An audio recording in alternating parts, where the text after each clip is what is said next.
माता रानी के भजन आप लोग को अच्छा लगे तो लाइक, शेयर और सब्सक्राइब कीजिएगा।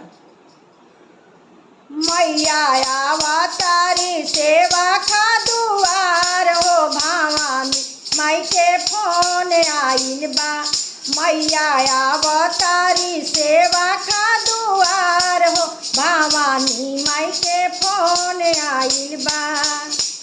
कटारा से चलली कलकत्ता उतरली, कटारा से चलली कलकत्ता उतरली।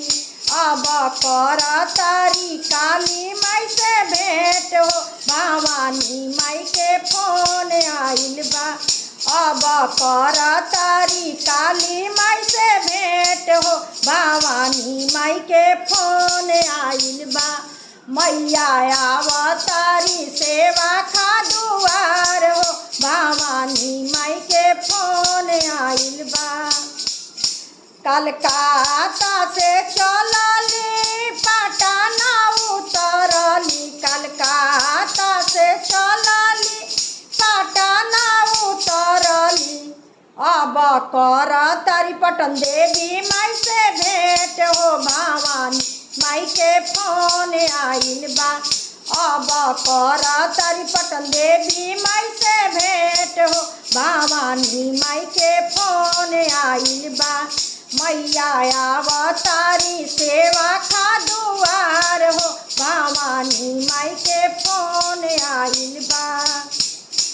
पटना से चलली, पटना से चलली थामे उतरली, पटना से चलली थामे उतरली।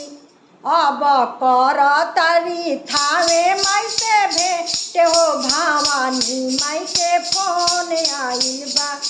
अब करतारी थावे माई से भेंट हो भवानी माई के फोन आइल बा। मैया अवतारी सेवा का दुआर हो भवानी माई के फोन आइल बा।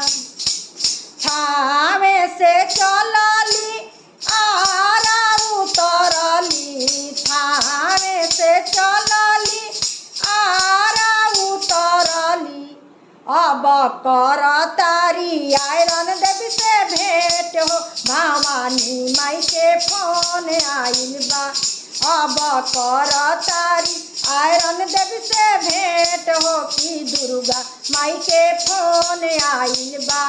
मैया अवतारी सेवा का दुआर हो भवानी माई के फोन आइल बा।